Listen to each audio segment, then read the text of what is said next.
bienvenidos a Lo Simple No Vale. Olga, Nacho, ¿qué tal estáis? Buenas tardes, ¿cómo están? Buenas tardes, muy bien, gracias Alberto. Feliz año a todos. Feliz año para Eso todos es, también. feliz año, lo principal. Bueno, como siempre vamos a hablar de Ucrania y creo que la noticia más impactante es ese corte del gas ruso que pasa por Ucrania. Quería empezar por ti, Olga. ¿Cómo has visto la noticia y cómo crees que es de impactante para Rusia? Porque se barajan varias hipótesis y cuál es tu opinión del impacto que va a tener para ellos. Bueno, gas es una de las formas de financiar la guerra rusa contra Ucrania y contra cualquier otro país que ellos invadan, ¿no? Porque no se limitan con nosotros. Y en particular este trecho, yo estaba mirando y yo pensaba que eran dos gaseoductos que pasaban por nuestro territorio, pero en realidad son tres eh, oleoductos rusos, ¿vale? Y supone un 6,5% de su suministro, no suministro, su exportación de gas.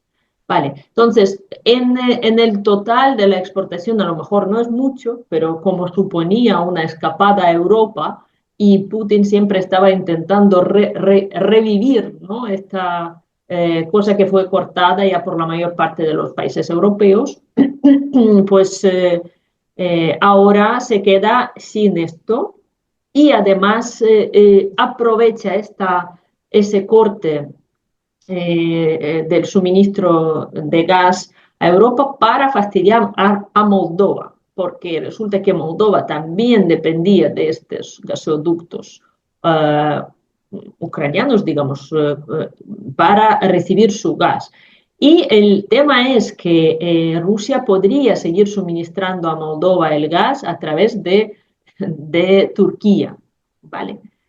Pero prefieren no hacerlo, cortarlo en seco y dejar a Moldova y sobre todo a Transnistria sin gas. O sea, ellos ya están casi sin gas y pueden quedarse sin electricidad porque sus centrales térmicas funcionaban con el gas. O sea, no solo el gas como gas, sino como gas como energía eléctrica. Y entonces tienen carbón para 50 días. O sea, no se han previsto más cosas.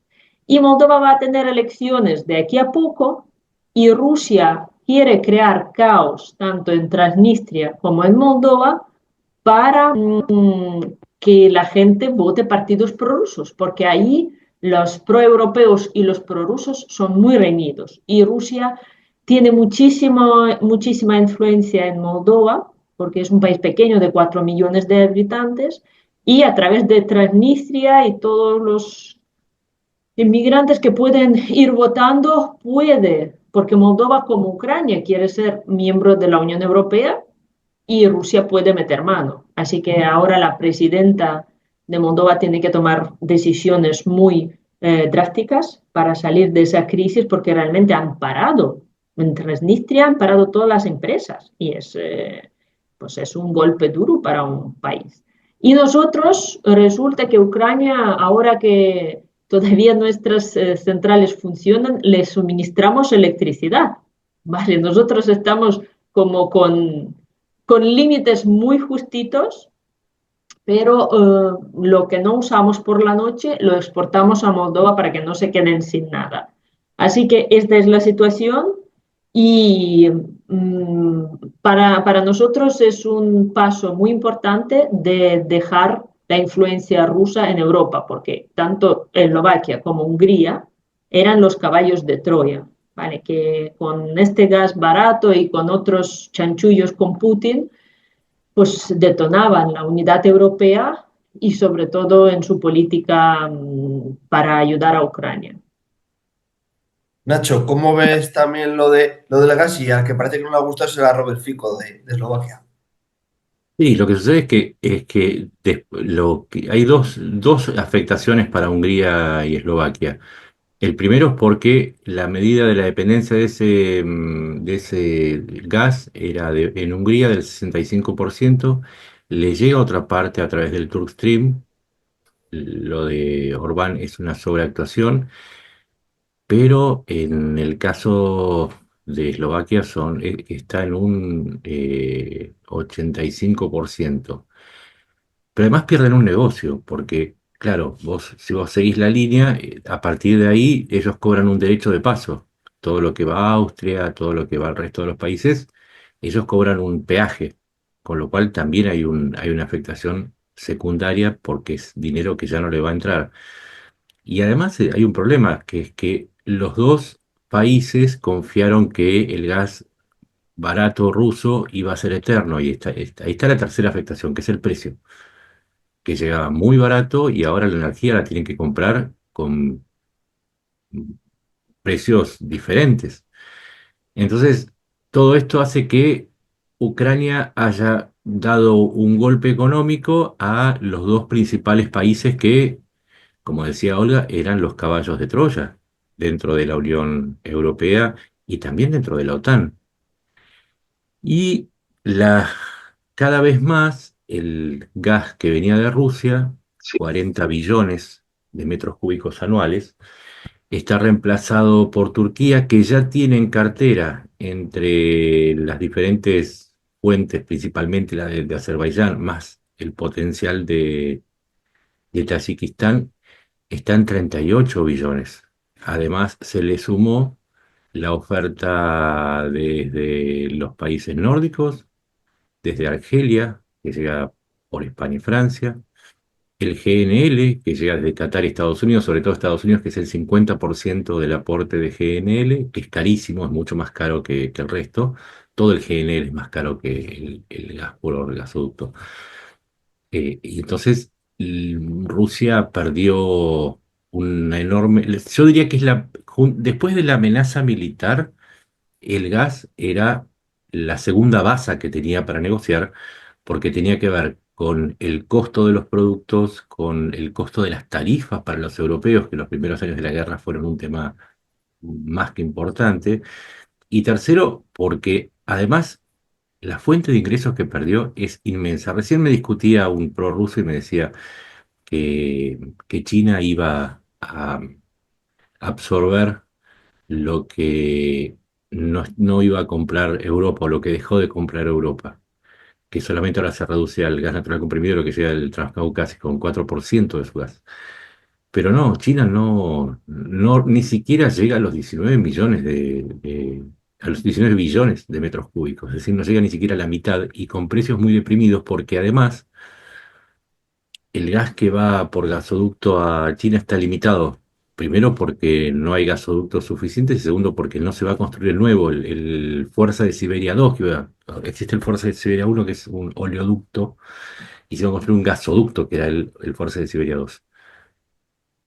Hubo un problema, nunca encontró financiamiento, lo iba a financiar China, pero el año pasado, más o menos en abril, dijo China que no estaba dispuesta a financiar el gasoducto, porque tampoco podía garantizar que iba a comprar la cantidad suficiente de gas como para hacer que sea rentable ese gasoducto, y por lo tanto que la inversión que le pedía a Rusia que hiciera, y que no puede hacer Rusia porque ya no tiene dinero, le regresara a sus arcas. De manera que China lo va a absorber todo lo que tiene disponible Rusia. Y hay que ir al dato para corroborarlo.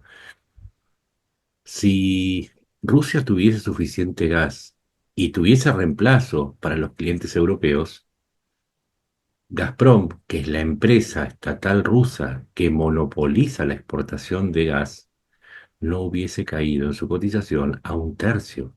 Entonces ahí tenés la demostración. Si el año pasado tuvo pérdidas por 7.000 millones y se rumorea que este año puede llegar a los 9.000 millones de pérdida, cuando siempre fue una empresa superavitaria que dejó de aportar un 80% de las divisas que le entregaba al Estado soviético en forma de impuestos, tasas bueno, y otras cuestiones. Los datos de la realidad indican que Rusia hoy tiene gas, es una potencia gasífera, quizás una de las mayores después de Qatar, pero no tiene clientes y China no alcanza. Así que lo que le está sucediendo a Rusia, vamos a ponerlo en estos términos. Por año, Rusia pierde directamente por ingresos, por la venta de gas que le cortó Ucrania, cerca de 6.500 millones de dólares. Ucrania va a perder 700 por los derechos de paso. Hace Es que falta que sí. haga la... No sé si queréis continuar también alguna cosa más de lo ocurrido con el gas, pero también en las últimas horas también se ha destruido un cuartel ruso en Zaporilla, ¿no? Ha salido también la noticia. En Kursk. En Kursk, En sí, con un Zaporizhia ataque. ya hace tiempo. En Ujú. Kursk fue en un pueblo que se llama Marino, creo. Y Sí, fue ya confirmada esta Marina, sí. Un puesto de comando. Pero solo se ha confirmado que fue destruido por un golpe de un misil. No sabemos todavía ni cuántas bajas aproximadamente y solo vimos una explosión y vimos algunas imágenes, pero no. Normalmente ese tipo de golpes nosotros no sabemos hasta pasado un tiempo qué es lo que exactamente hemos alcanzado, porque, por ejemplo, en lo de Zaporizhia, sí, cuando fue alcanzado varios coches de altos cargos rusos que estaban en una reunión, pues sabíamos que han muerto varios oficiales, pero solo días después nos enteramos de que fue asesinado en este ataque un alto cargo que era, no sé si era coronel o general, pero que era el jefe de las tropas de construcción, de ingeniería rusas. ¿Vale? Y nos hemos enterado por sus redes sociales que de repente, 2 días o 3 días después de ese ataque, hubo un entierro. ¿Vale? Que no sé, Rusia nunca va a decir nos han matado al general tal. ¿Vale? Ellos siempre están callados. Entonces, Ucrania tiene que además luego ir recogiendo toda esa información de inteligencia para ver, claro, por supuesto, este golpe no se va al aire, este golpe se hace porque sabemos que allí habrá alguien importante, ¿vale? Pero quién y cómo, si es verdad, si fue herido, si fue tal, eso nos lo vamos contando unos días o unas semanas después, y siempre pasa así. y, Así y que además de pronto empezamos a naturalizar los ataques con los ATACMS en territorio ruso y no se desató ninguna tercera guerra mundial. no, no, no. Ya ni se habla de la tercera guerra, ni se habla de las armas nucleares, ¿no? Ya Sí, está. y tampoco se habla que Ellos, antes, sí, que la invasión de Ucrania a Rusia iba a terminarse en cuestión de días, después en cuestión de semanas, y nos estamos acercando a los 5 meses y Rusia. sí, Por cierto, también quería destacar que los prorrusos de lo que decían del avión de Azerbaiyán, al final se ha tenido que disculpar Putin con el primer ministro de Azerbaiyán. O sea, quiero decir también que al final todos esos que decían que no había pasado nada, que no había derribado, al final sí ha tenido que ser y además Putin ha tenido que pedir disculpas. Esperemos, no se escucha un me he equivocado por parte de bastante gente, ¿no? Qué llamativo. pero no es equivocado, es propaganda rusa, no es un error. Ya. Es noticia falsa, ¿no? Porque era tan obvio todo lo que ha pasado que solo un ciego lo niega, ¿sabes? Y además, Putin todavía no se ha disculpado oficialmente.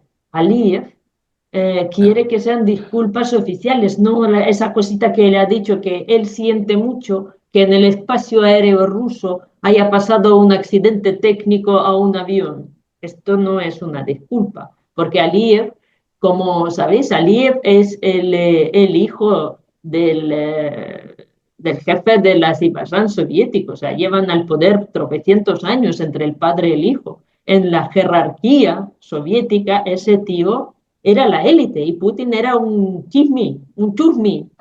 Entonces es como, él le dice, tú me debes, ¿sabes? Y además tienen que ser castigados los culpables y tienen que ser pagada la indemnización.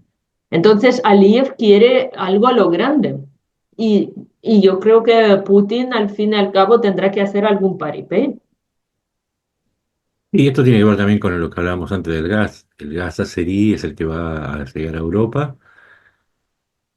Putin sabe que si se pelea con Aliyev, aparte le corta toda la comunicación entre Rusia e Irán a través del territorio azerí. Digamos, en el medio lo que está es son los azeríes. Es decir, no se puede pelear, porque además de las fuentes de contrabando, una de las más nutridas es a través del territorio de los azeríes y con compañías establecidas en Azerbaiyán. Y porque además muchas de las empresas de importación-exportación que se abrieron en los días posteriores a la invasión del 22 fueron en Azerbaiyán, en donde se establecieron muchos de los que se fugaron desde Rusia. Y además de todo esto, los azeríes son los que controlan el paso no solamente desde Irán, sino también de la ruta ferroviaria que viene desde la India. Dicho de otra manera, el pedido de disculpas que hizo Putin fue, en mi opinión, es una humillación para quien se cree un emperador galáctico, ¿no? Esto de tener que Sí, llamar sí. por teléfono a Aliyev y decirle, lo siento mucho, fue una torpeza nuestra. No hacerlo públicamente ya sería como admitir que no tiene siquiera la capacidad de distinguir entre un dron de 7 metros y un avión de pasajeros de 67, entre un dron que vuela a 190 kilómetros y otro que vuela entre 700 y 800 kilómetros en la velocidad de aproximación. Es decir, es demasiado humillante. Por más que Putin no diga lo que diría cualquier persona medianamente sensata, la humillación está porque demuestra, por un lado, la incapacidad de Putin, la incapacidad política, los espacios que está perdiendo en el campo diplomático, pero además su absoluta impotencia cuando él lo que quiere, y sus seguidores también, es demostrar un ser potente, infalible, capaz de todo, capaz de sobrellevar todas las situaciones. Entonces, si sumamos lo que venimos hablando del gas más el incidente del vuelo, y la realidad es que todo sigue sumando a la decadencia de un país que más allá de lo que se habla en las redes, vamos a ponerlo así, de una manera, Xi Jinping o no sé, Scholz no están pendientes de lo que se dice en X o en TikTok. Estos son los datos que maneja la política real, no lo que diga Twitter acerca de, oh, sí, no, fue un accidente. Ya saben que fue un accidente, ya saben que fue un Pansir que disparó, que no sabe, que no pueden distinguir, que son absolutamente ineficientes, y todo eso suma a la mirada que tienen sobre Rusia, no la mirada que tenemos nosotros a partir de las redes, sino la mirada real de las capacidades de Rusia, y eso después se trasunta en las negociaciones diplomáticas, y contra eso no hay nada que hacer. Sí, yo quería añadir que Putin está recibiendo golpe tras golpe. También el medio americano político lo ha llamado el loser del año, ¿vale? Entonces, el fracasado del año. Y son cosas que es solo empezar, ¿no? Porque lo de Panzer, por ejemplo, aquí los expertos militares dicen que también el accidente tuvo lugar porque Kadyrov, tras varios ataques con drones ucranianos a Chechenia, ha empezado su histérica y le ha pedido a Putin sistemas antiaéreos que Chechenia no tuvo. Y este Panzer justo llegó unas semanas antes y Kadyrov ya anunció que él ahora va a derribar todo, los miles de drones que le acerquen va a derribar. Entonces es como un fanfarrón, ¿vale? Que dice que ahora está protegidísimo, estamos ahí con super macho, con lo de siempre, ¿no? Y de repente cae este avión y cae víctima de este supersistema. Y además dicen que estaba funcionando en piloto automático, ¿vale? O sea, que no era un error humano, porque incluso ellos no tienen gente preparada para manejar este sistema y cuando hay un ataque, pues lo ponen en régimen automático y por eso no supo diferenciar un objetivo como un dron de un avión. Ujú. Entonces es esto lo que sucedió, porque normalmente tiene que, aparte de lo automático, tiene que estar una persona cualificada y estos pues igual ni la tenían. Y el tema es no solo que Rusia derribe este avión, ¿no? La tragedia, el drama es que no le dejen aterrizar, no salvan a las personas y quieren cubrir el crimen que acaban de cometer mandándolo a través del mar. sabiendo que probablemente caería y nadie pues, buscaría mucho.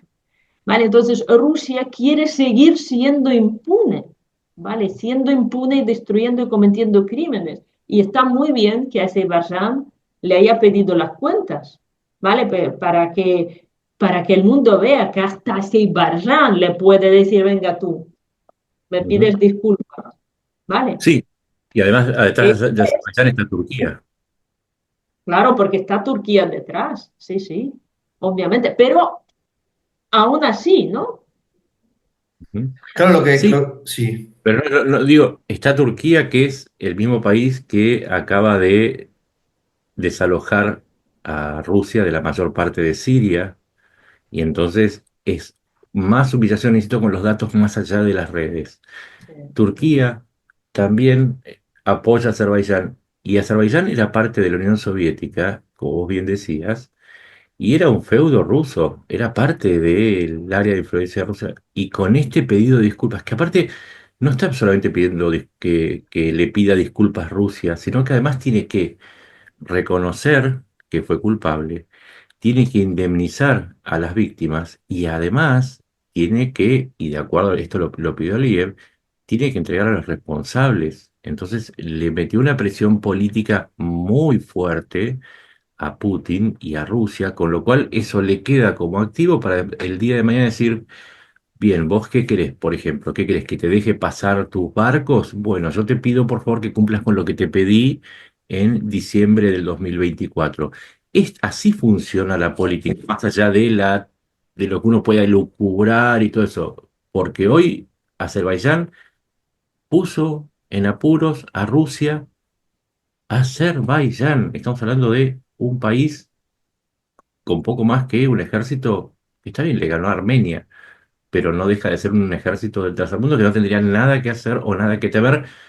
Y otro detalle, que tendría que temerle a Rusia, porque Rusia, cuando amenaza a Ucrania y a Occidente, es la misma Rusia que tiene armas nucleares. ¿Acaso la amenaza de las armas nucleares no corre cuando se trata de Azerbaiyán?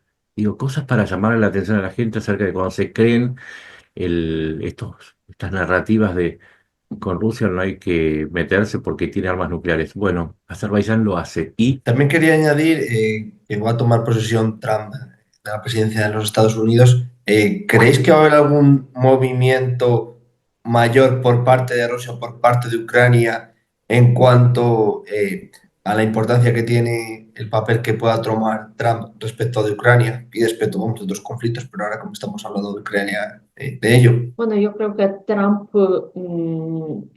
no sabe lo que va a hacer todavía. Está en el proceso de la elaboración de su estrategia y va a intentar varias formas, ¿vale? No sabemos cuáles.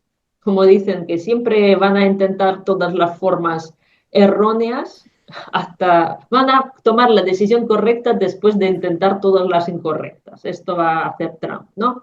Nos duele mucho porque esto significa tiempo de, de sufrimiento, de más muertes y más destrucción para Ucrania. Pero no hay, o sea, no hay otra forma de tratar con Rusia. Rusia solo reconoce fuerza, ¿vale? Rusia no, ahora Putin está en el limbo todavía, ¿no? Aunque Azerbaiyán le haya pedido perdón, ¿cómo se dice? Pedido disculpas, él todavía cree que la guerra va bien, que él va avanzando y todo esto, y que él va mostrando al mundo que está ahí, ¿vale? Entonces él no está dispuesto a negociar nada. Él quiere que Ucrania capitule. Todas las condiciones para nuestra capitulación, él ya las ha declarado y dice, esto es lentejas, ¿la quieres o la dejas? ¿No? Así que yo espero que Trump tenga buenos consejeros, gente con preparación, gente con visión estratégica, porque la guerra de Ucrania no es la guerra de Ucrania, es revisionismo del mundo. Si permitimos que Rusia revisione Ucrania y se quede con una parte destruyendo todo el orden mundial, tenemos a China que va a entrar en Taiwán y va a hacerle pupa, ¿no? Y los Estados Unidos tendrán que actuar porque ellos son los protectores de Taiwán. Y luego Corea del Norte ya mirará a Corea del Sur. ¿Vale? Entonces, no es Ucrania, es lo que va a pasar en la seguridad mundial de aquí a 20 años. Y esto es lo que Trump tiene que entender. Y en los Estados Unidos, si quieren quedarse como un jugador importante principal en este mundo, como el gendarme, pues tienen que actuar, pero actuar para bien, no actuar para hacer el paripé de aquí a unos años otra vez.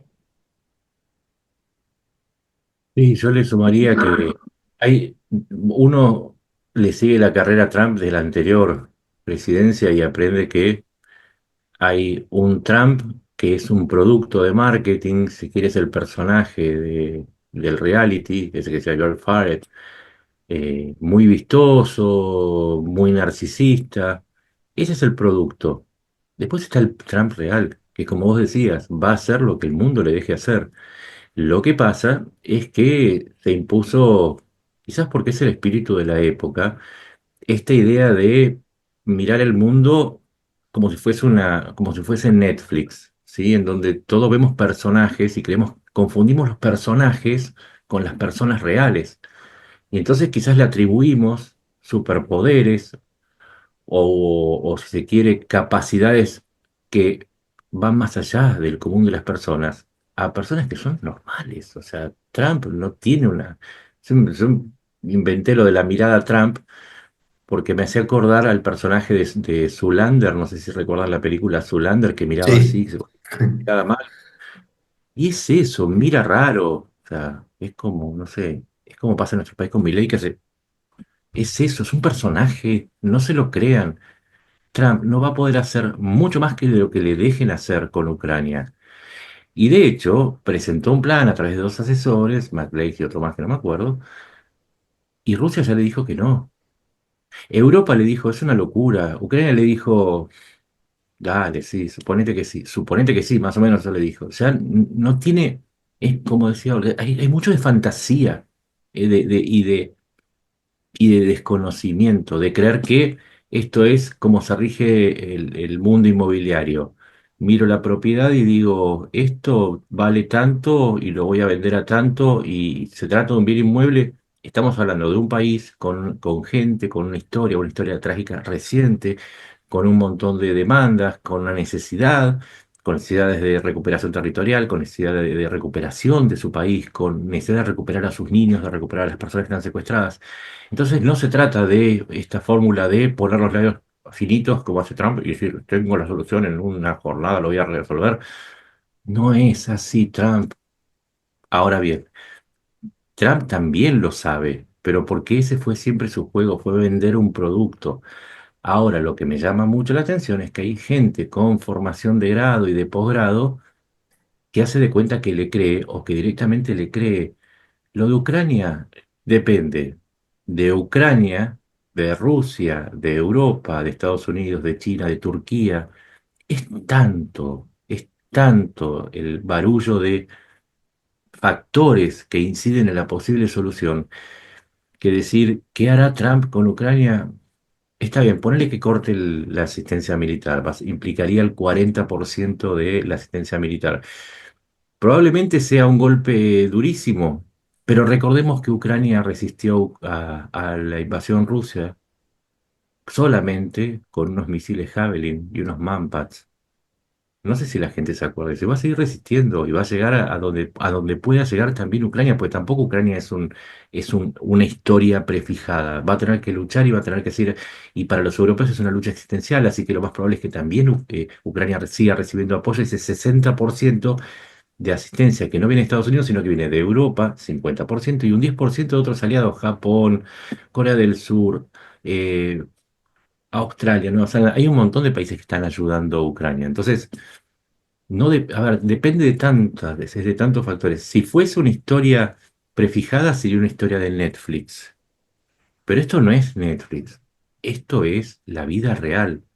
Y tampoco es el universo Marvel en donde aparezca el Doctor Trump y que con su mirada Magnum mira a todos y dice, se terminó. Y todos dicen, sí, señor Trump, vamos a hacer lo que usted diga porque si no nos va a alcanzar con su mirada Magnum. Digo, en ese nivel de fantasía, lamentablemente viven muchos, pero la guerra de Ucrania va a desarrollarse y se va a resolver de un modo que ninguno de nosotros que estamos en el día a día, o en el caso de la que lo está viviendo, tiene idea, porque los que estamos en el día a día no sabemos. Imagínense usted un señor que toca de oído, porque ya demostró que toca de oído, lo que puede opinar acerca de este conflicto en relación a lo que opinamos nosotros. Por más que digan que tiene información reservada, todos los mejores asesores, todo lo que ustedes quieran, pero proponer, por ejemplo, el congelamiento de la línea del frente, o levantar las sanciones a Rusia como un modo de terminar un conflicto sabiendo que eso solamente implicaría darle tiempo a Putin para que haya un tercer acto de invasión en Ucrania, implica que no sabe. Y hay que decir, si no sabe, no sabe. Y ya demostró en otras cuestiones, y lo hemos hablado un montón de veces, que Trump dice cosas que suenan bastante espectaculares, pero que en el fondo son tonterías. En el mundo real son tonterías. Así que Trump, y sí, es uno de los tantos factores que podrían incidir en el transcurso de la guerra, pero la resolución es uno entre 25 o 30 factores. Pero, por ejemplo, en el tema militar ya hemos visto que Rusia no tiene no ha ganado ni los éxitos ni lo que esperaba hacer Putin, ni de broma, vamos. Pero sí que es cierto la injerencia que consigue en ciertos sitios, ya hemos visto en Georgia, cómo ha llevado a un caso al país. Moldavia, en el Sahel estamos viendo cómo se ha entrometido también allí en África. Yo creo que Sí. en el sentido de la propaganda y la injerencia es un peligro. No, en propaganda sigue siendo una potencia. Ahora bien, ojo que muchos de estos logros que tuvo apoyar el separatismo en Georgia, la toma de Crimea, el control del Donbass, el avance en el Sahel, todo esto se dio en el momento, o si se quiere también desde 2014, el fortalecimiento de su presencia en Siria. Todo esto tiene que ver con el momento de auge. Fue antes de que entrara en Ucrania y Ucrania le hiciera pedazos. Vamos a un punto chiquito, pequeño, un indicio, pero que lo explica todo. Aquello se dio en un momento en que Rusia tenía la capacidad de enviar, por ejemplo, a Siria 67.000 soldados con aviones, con buques, con tanques, artillería. Hoy no pudo detener la caída de Al-Assad porque no pudo mandar ni siquiera 200 hombres. Estamos hablando de otro país. Ya pasó por la trituradora ucraniana. Así que no es el mismo país. Por eso digo, los factores van cambiando. Es como agarrar a la Unión Soviética del 45 tenía 67.000 tanques. Hoy junta 3.500 con toda la fuerza. No, no hay que quedarse en el estereotipo.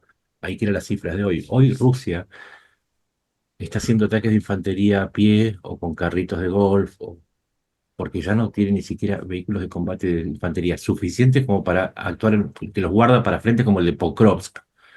Pero en otros frentes, en Kursk, está haciendo ataques con infantería. Algunos los hace con blindados, otros los hace con autos particulares con una chapa de aluminio de 0,3 milímetros, a ver si se entiende.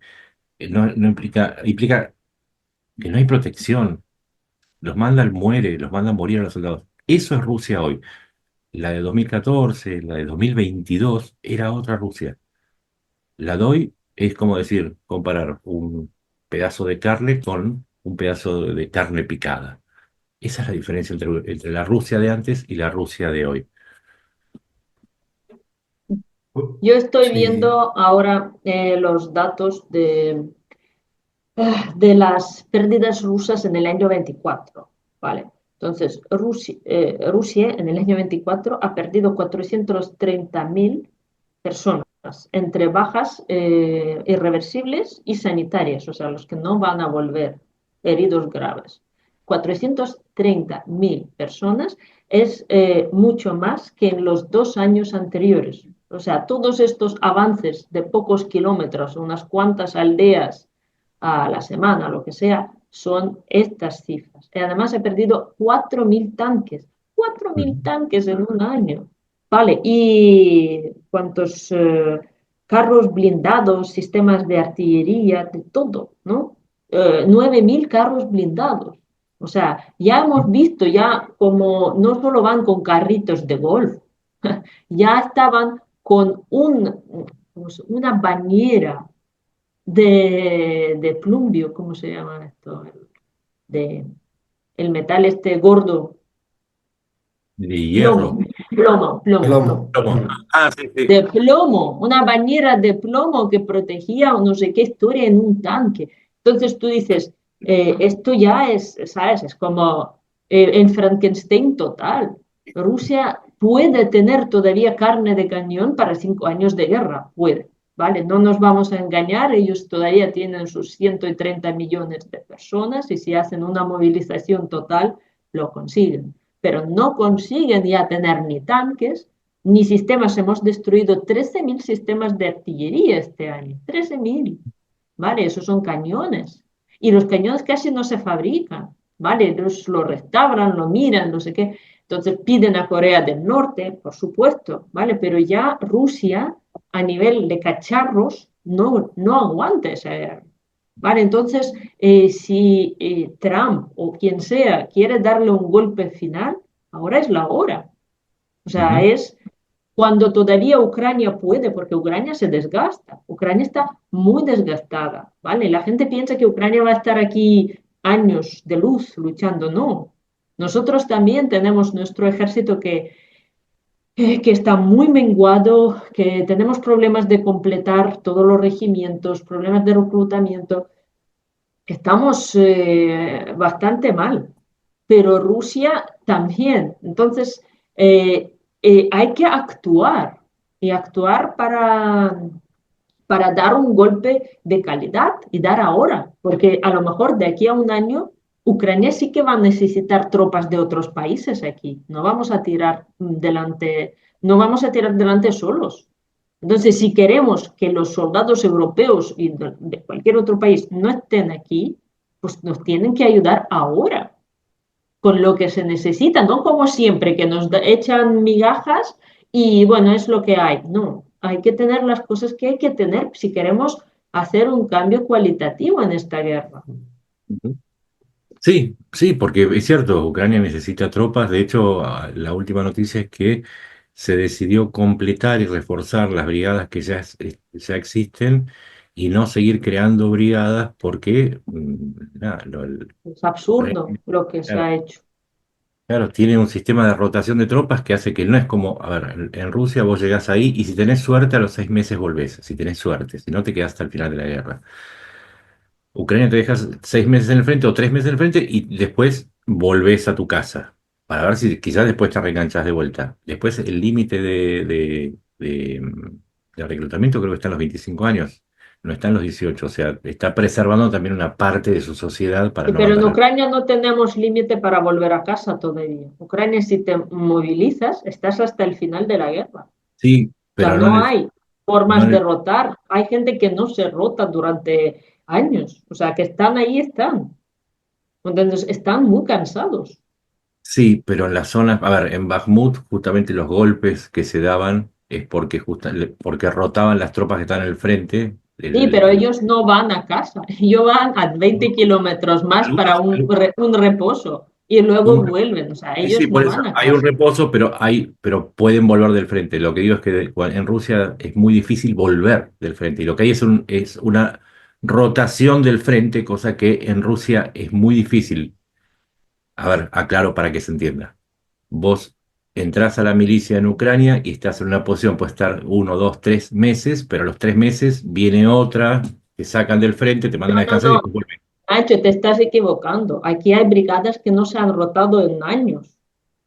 O sea, Ah, ellos mira. pueden tener alguna posición. Ahora estamos que no tienen como la ofensiva es tan Algunas gorda, sí. no Sí, no, yo tienen ni hablaba por permisos gente. para salir. O sea, No, están no, muy desgastados. Y como sí, tú has dicho, las brigadas nuevas se forman, pero las nuevas no se rotan, o sea, se quedan ahí. Y entonces ese es el problema, que la gente está desgastada ya. Y están si no están en la primera línea del frente, están un poquito en la segunda, pero salen a la primera. Entonces no es que y no tienen plazo para volver. Y esto es una política que el Estado debería arreglar y no arregla. Sí, coincido que hay unidades que no lo hacen, pero he hablado con veteranos que me dicen que cuando hablé con ellos es porque justamente habían hecho la rotación y salían del frente y podían hablar, pero porque volvían del frente y después tenían que regresar a la trinchera. Pero eso en Rusia no existe, a eso me refería, que no hay, ni siquiera se sale del frente, estás clavado en la trinchera. Ahora bien, iba otro dato, que yo entiendo lo que vos me decís, pero bueno, quizás tenemos una mirada diferente sobre algunas unidades que yo, y sí, en eso coincido, hay unidades que no, que están, por ejemplo, las de Advilca no habían salido nunca de sus posiciones, y estaban ahí hacía un año y medio, hasta que se retiraron. Eso sí, pero hay otras que sí que rotan. Eso es, bueno, no vamos a Pero poner. rotan, ¿vale? O Rotan, sea, no hacen tienen una permisos de rotación 20 días y oficial. vuelven. No, ya, pero Sí, tienen algunas No, no, personas tienen no. Mira, permisos y vuelven después. algunas sí, tienen pero no es permisos de 30 días al año, pero cuando hay Claro. intensidad de combates no les conceden estos No, ya, no, permisos. ya. no, Vale, constante entonces, la para que batalla. nos entendamos, que hay gente que sí, que en algún momento ha escapado, pero es una escapada, no es una rotación que cuando una brigada está cansada dicen, bueno, vale, 2 meses fuera y la No, otra. No, no, No tenemos no esto. es que, no es que vuelen a Kiev, no. No, Algunas aquí se no, a alguna posición más tranquila, pero no tenemos claro, esto. pasan a retaguardia y son reemplazadas por otra, o se reemplazan algunas unidades o algunos grupos que están desgastados. Pero iba a otra cifra. Vos tenés en el ejército ruso un sistema mediante el cual no se regresa al frente. Y eso es algo que funciona de esta manera, pero es que no se regresa, salvo que tengas una baja por heridas o porque ya no sos útil. O porque cumpliste, y salvo para los soldados que tienen contrato, que es diferente. No es lo mismo estar enrolado por el servicio militar que tener un contrato por 6 meses. Los que tienen contratos tienen más posibilidades de volver. Ahora bien, vos me dijiste 400.000 muertes, lo de 400.000 bajas, Baja, ¿sí? baja. ¿Cuál es el número que usó Rusia para empezar la invasión de febrero del 22? 160.000 hombres. 150, 180. Sí, Ujú. ¿Cuántos sí, tanques sí. dieron de baja y cuántos tenían en ese momento? Yo me acuerdo la cifra inicial porque hice los reportes, me los acuerdo. 2.600, no, perdón, 2.300 tanques en total en la ofensiva, 2.600 tanques en total. O sea, han perdido más tanques de los que tenían en ese momento. Y lo mismo se da con la artillería. O sea, todo el ejército que se empeñó en febrero del 22 fue gastado ya por lo menos 2 veces en todos los ítems. Por lo menos 2 veces. Y en el campo, en el tema de los soldados, más de 2 veces. Estaríamos ya más de 3 veces. Entonces, es ahí donde coincido con vos la, que Rusia está en el límite tanto como Ucrania. Ahora, no aprovechar esa situación por parte de Occidente es una picardía, es una falta de astucia, porque lo que no gastan ahora lo van a tener que gastar después, sino cuando se recupera Rusia, si es que no logran echarla de Ucrania. Entonces, eso es lo que uno a veces le cuesta mucho entender de parte de Occidente. Sí. Pues chicos, no sé si queréis añadir alguna cosa más. Si no, lo dejamos aquí y hablaremos otro día más en profundidad. No, solamente decir que en estos días empieza la Navidad en Rusia. No sé si la gente sabe que Rusia no festeja la Navidad como en Occidente, que el 25 de diciembre, sino que es los primeros días de enero, El con lo 6, cual, el 7 el de 6. enero es la Navidad. Sí, sí, sí, 7. tienen, y es más, tienen algunos feriados más, y son bastante estrictos, vos los conocés mejor que yo, Olga, suelen dejar todo, con lo cual, para llegar al 20 de enero le tenemos que descontar algunos días de esa Navidad rusa que es casi sagrada para ellos en términos laborales, ¿no? Más allá de que sí es una fiesta sagrada, es obvio. Entonces, para el 20 no es que faltan 18 días, faltan 15, porque ese receso también lo va a tomar Ucrania. Y yo no sé, Hoy es festivo, por ejemplo, ahí. claro, porque claro, es como si fuesen las Pascuas católicas, que es como una serie de jornadas y eventos que ocupan varios días de la semana. Eh, Y hay rumores, y me hago cargo de decir que los considero bastante consistentes, de que Ucrania prepara algo antes del 20 de enero porque están faltando algunas fuerzas que fueron detectadas en preparación. Así que quizás haya una sorpresa, ojalá haya una sorpresa y quizás la próxima vez que estemos hablando no me haya equivocado. Quizás estoy hablando del deseo o quizás estoy diciendo algo que va a pasar. Ojalá no me equivoque.